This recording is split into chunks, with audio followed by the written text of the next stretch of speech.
jërë ngeen jëf mbokk yi ñuy rafetlu seen ànd ak seen site dakarmatin.com fas yéene ñëw niñ koy defee ay bés bu nekk dégtal leen li nga xam ne moo di seen chronique xam ngeen ne ni ngi waajal benn bés inshallah samedi bu 11h jotee ci business center bi nekk ci wetu Goodreads nekk ci VDN dina am benn téere boo xam ne xaatim nañ ko mu tuddu scandale au cœur de la République le dossier du coude ñu fas yéene def li nga xam ne moo di cérémonie dédicace bi te nag day jafe lool ñu jot ci ñëpp pour mën leen invité waaye ñuy wax rek ne ku ko mën ñu ngi lay woo nga teew ci bés sans faiblesse aucune pour voir l'origine de cet argent douteux. Parce qu'il faudrait bien qu'on nous dise comment des milliards peuvent quotidiennement être distribués de façon impunie. J'avais dit, et je le maintiens, que nous ne ferons pas une chasse aux sorcières, mais nous ferons la lumière, et que ceux qui se rendent coupables de telles malversations sachent qu'ils rendront des comptes à la justice sénégalaise. Dakar Matin. dégg ngeen noonu fulla ji fayda ji ak dogu gi nga xam ne amoon na ko lool buy wax lu jëm ci alalu réew mi bi ñuy pasar pasare ba sax ci ay slogan daa nga ci dégg lu bare bari gouvernance sobre vertueuse la patrie avant le parti devoir de rendre compte Sénégalais yépp na won ko lool ci kaddu yooyu le yàlla def ci tànneefu Sénégalais yi mu nekk bëgg-bëggu yàlla ci coobareem ndax mooy joxe nguur ñu fal ko mu doon président de la République discours am bu njëkk président Macky Sall discours am bu njëkk di 3 avril 2012 mu artu ay nitam na yorin wu sell la bëgg bu jub bu tegu ci yoon te nag mi ngi wax ay nitam ne leen amul kenn ku muy làq ci ginnaawam ku def lu jubadi yoon dina dal sa kaw ñu àndandoo ba tey jii déglu ay kàddoom. Mes chers compatriotes, s'agissant de la gouvernance économique, je serai toujours guidé par le souci de transparence et de responsabilité dans la gestion vertueuse des affaires publiques. Je mets à ma charge l'obligation de dresser les comptes de la nation et d'éclairer l'opinion sur l'état des lieux. Je compte restituer aux organes de vérification et de contrôle de l'État la plénitude de leurs attributions. Dans le même sens, l'assainissement de l'environnement des affaires et la lutte contre la corruption et la concussion me tiennent particulièrement à cœur. À tous ceux qui assument une part de responsabilité dans la gestion des deniers publics, je tiens à préciser que je ne protégerai personne. Je dis bien personne. J'engage fermement le gouvernement à ne point déroger à cette règle. Dakar Matin. Yakar jib lol Sénégalais yépp na fa deug neex yalla ki ni mu tambalé ak ni mi waxé mën nañoo am yaakaar gu fés. Yamul ci loolu Sénégal commission nationale de lutte contre la corruption et la concussion moo fi amoon forum civil ndem si yàlla Mohamed Mbodj yàgg koo xeex ndax commission boobule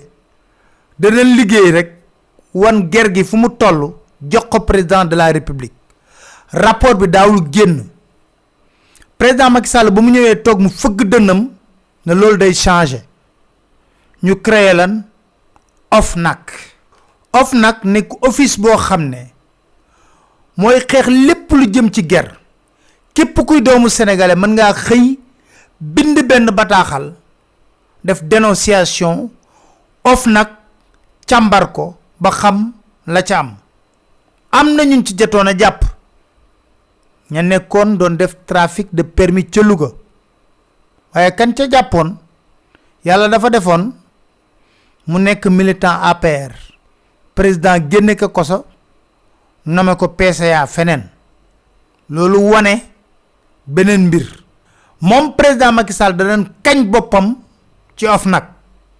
ay kàddoom la ñuy déglu. Le premier instrument est l'Office national anticorruption, OFNAC. C'est une autorité administrative indépendante qui aura pour mission la prévention et la lutte contre la corruption et les infractions connexes. Elle sera également chargée de promouvoir l'intégrité et la probité dans la gouvernance publique. L'OFNAC sera doté d'importants pouvoirs, notamment celui d'autosaisine pour toute enquête ou investigation qu'il jugera utile. J'exhorte tous les agents de l'État à se rendre plus disponibles, plus ouverts et encore plus équitables à l'égard des usagers du service public qu'ils doivent considérer désormais comme une clientèle et leur seule raison d'être. Dakar Matin. ñu jëlee ki nga xam ne moo di soxna Nafi Ngom Keïta ci fi nga xam ne moo di inspection générale d'État ndax moom moo nekkoon vérificateur général xamoon lu bari ci wàllu li nga xam ne moo di Petro-Tim ndax président Macky Sall ba mu ñëwee toog ci fi nga xam ne moo di présidence première plainte bu mu njëkk a jot mi ngi jëlee ci Tullow Oil mu jël plainte boobule jébbal ko soxna Nafi Ngom Keïta kooku jox ko ay nit ñooñu commencé saytu ba ñuy saytu ñu dem waxtaan ak Nafi Ngom Keïta na ko président ci mbir mii di Petro-Tim na ci def ndànk ndax waxuñu sax ñàkk capacité financière ak technique bu Petro-Tim am waaye rakkam Aliou Sall da cee taq rip ci mbir moomule ndax Frank Timis moom la lëkkaloo soxna Nafi Ngom Keïta dem na ko président teyal ci mbiru Petro-Tim ndax sax sa rakk mi ngi ci biir ñu créé OFNAC ay at yu baree bari at ak lu topp mu fexe ba jëlee ko fi nga xam ne moo di inspection générale d'État yóbbu ko ci bopp OFNAC am na lu taxoon mu yóbbu ko ci bopp OFNAC loolu yëpp jotagul dinañ ci wax téere bi am na lum ci leeral Nafi Ngom Keïta jël OFNAC lu toll ci at joxuñu ko ci dara ci alal bu mu war a mën a liggéeyee faluñu sax nit ñi nga xam ne ñoom la war a liggéey mu koy muñ di ko muñ ba yàlla def mu yëkkati kàddu benn bés ne jox nañ ma OFNAC de waaye OFNAC amul lenn lu muy liggéey def rapport am ay nitu président Macky Sall yoo xam ne taqal na leen ci lu wér ci lu leer président ne du ko recevoir officiellement pour jot li nga xam ne moo di rapport am ca booba am na jot pour recevoir rapport Aminata Tall bu conseil économique social environnemental loolu yëpp dellu siwaat nañ ci téere bi wax la ca xew ca biir comme nag président ba doon na jot rapport am na fi génn def conférence de presse parce que yoon loi moo ko sant mu def lu ñu mel parce que loolu moo soppeeku ci diggante commission nationale de lutte contre la corruption ak OFNAC mu def conférence siiwal rapport am ba ca gënoon a siiw wala ñaaree ca gënoon a siiw kudd la bu Cheikh Omar Anne doon jiite Dakar Matin. ak poste bu Siré Dia doon jiite mu nekk ñaari nitu président de la république ci diggante bi nag président ñaan na ko njëkk bu ne ko bul génne rapport bi loolu yëpp dellu siwaat nañ ci téere bi procureur de la république dégg ngeen ba muy tuumal Khalifa Ababacar Sall la mu waxoon ci rapportu OFNAC na fromage gruyère la y a beaucoup plus de trous que de fromage yamul ci loolu dellu siwaat na ci tamit ca ba muy wax mbiru Petro-Tim ñu àndandoo dégg kaddu procureur Serigne Bassirou Gueye. Les dossiers de l'OFNAC et principalement le dossier du Centre des œuvres universitaires. Voilà ce que je peux vous en dire. Courant 2015, l'OFNAC a été saisi de dénonciations anonymes relatives à de prétendues malversations au niveau du COUD. En résumé, à la fin de leur enquête, les enquêteurs et notamment le directeur de l'enquête a retenu de prétendus détournements sur deux montants essentiellement. Un montant de 127 837 530 qui pour lui pouvait être imputé au commissaire-priseur qui était chargé de vendre le matériel réformé du COUD. Un montant de 82 ou 89 millions selon les pages du rapport qu'il estime pouvoir être imputé ensemble au directeur de l'époque du COUD, au chef du service de l'approvisionnement et à l'agent comptable du COUD. Je voudrais ici féliciter les efforts des enquêteurs qui ont mené cette mission. Cependant, force est de reconnaître que l'exploitation du rapport nous a mis en face de difficultés assez sérieuses. Je vais vous donner lecture, il me semble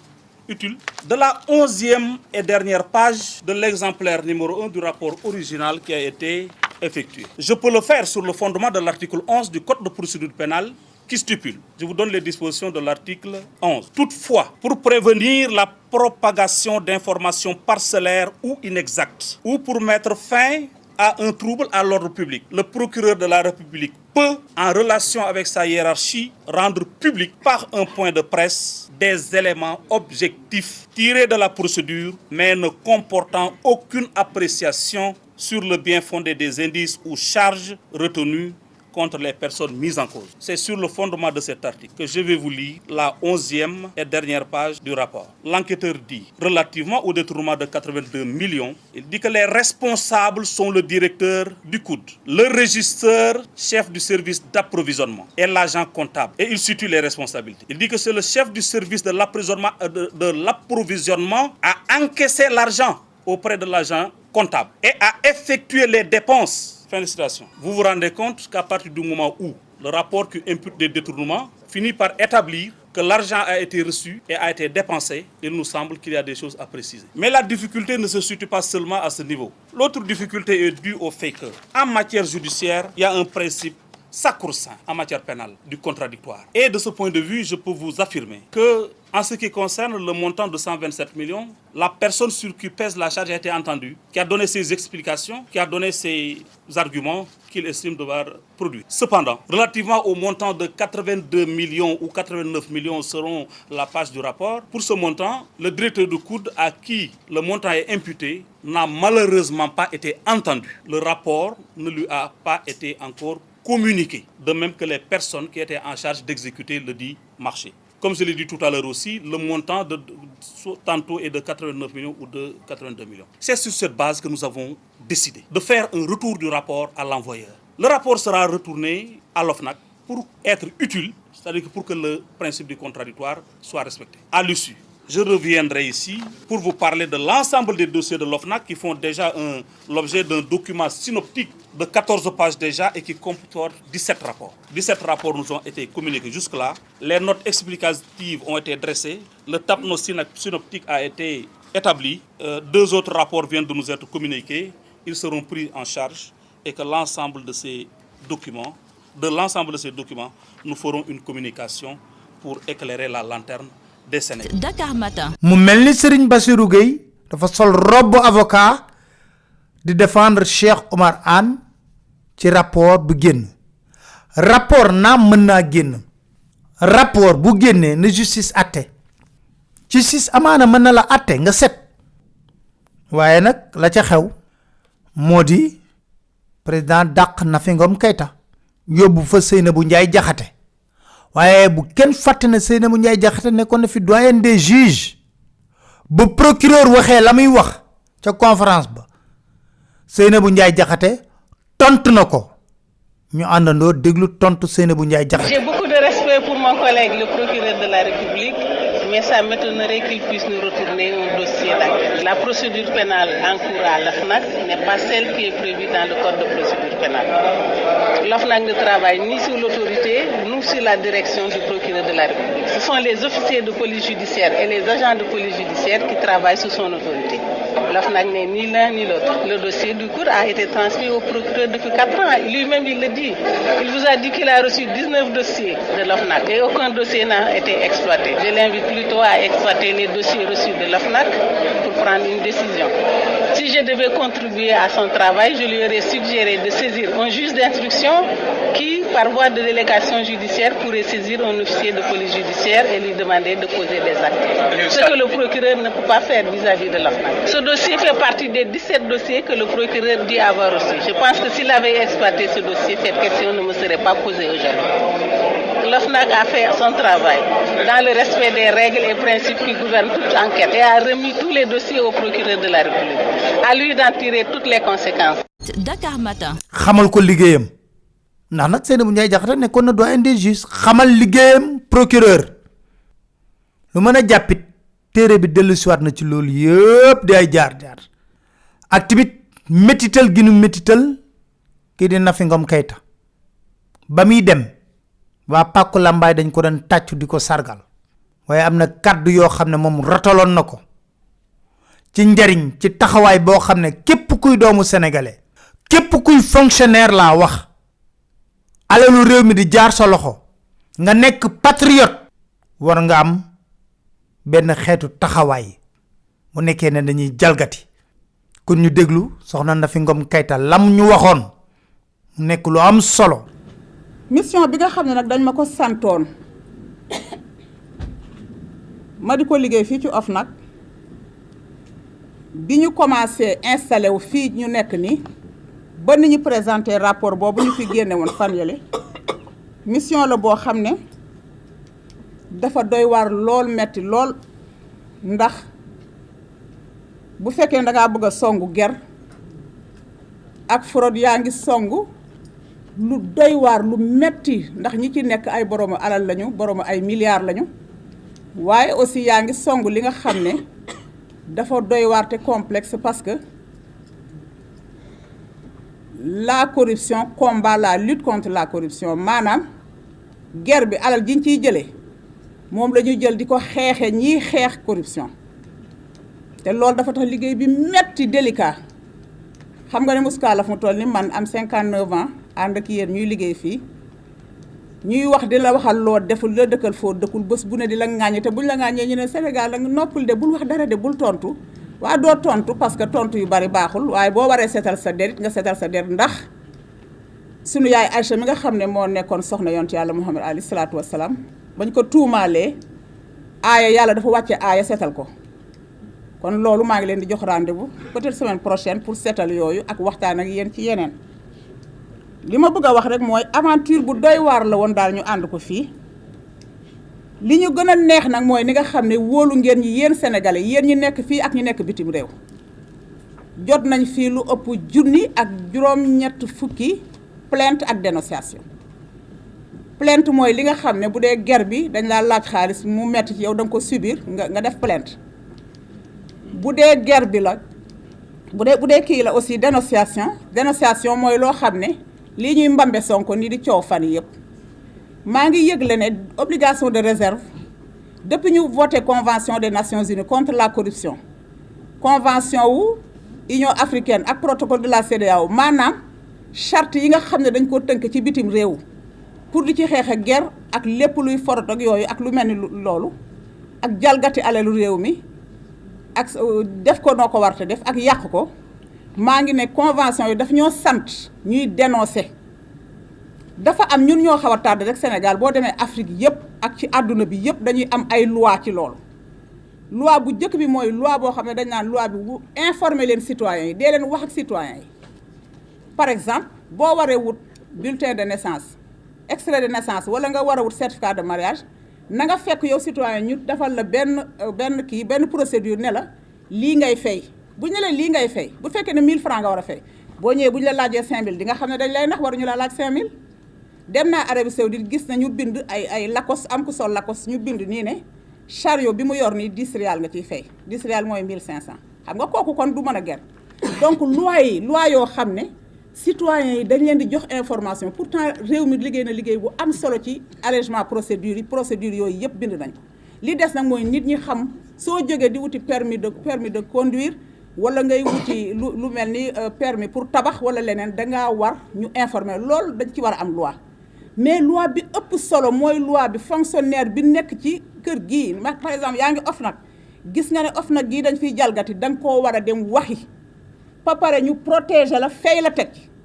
maanaam boo gisee ñu jalgati nga ne jalgati nañu 100 millions bu ñu jàppee kooku war a feeku 100 millions ñu dind ci aslëf jox la ko États-Unis noonu la ñuy def boo demee ci dëkk yu mag yëpp Afrique gi du jeex ñun xeex bi nga xam ne dama ko mës di xeex pour toujours ak yéen ñi nga xam ne da ngeen di xeex ak ñi ci àddina bi yëpp di xeex guerre di xeex yàq di xeex loo xam ne ni dëppoowul ak li yàlla gërëm ndax li yàlla gërëm mooy alalu réew mi alalu ñëpp la ñëpp a ko bokk kenn waru ko yàq dañ ko war a sàmm xeex boobu xeexu responsabilité la xeex la pour am ci yàlla am ci yonent bi alayhi salaatu wasalaam xeexu principe la combat la boo xam ne aussi dafa baax nekk combat boo xam ne société démocratique da koo war a am société démocratique du rek démocratie institutionnelle boo xam ne mooy da ngay fal sa dirigeant yi da ngay am assemblée nationale ku lay représenté yooyu dafa nekk société boo xam ne dañuy dàq lu lëndëm pour lu leer dañuy dàq jalgati pour ngay def lu jub dañuy dàq ñàkk a sell pour lu sell loolu yëpp dafa nekk pour bâtir ko pour tabax ko nag ñun ñëpp a war a ànd am lu ñu gëm gi nag dañ koy wekk ci ragal yàlla parce que boo ragalee yàlla dafa am loo xam ne doo ko def parce que boo wéetee di nga gore boo wéetali ko di nga gore. Dakar Matin. loolu yëpp nag dëxën nañ ko ci téere bi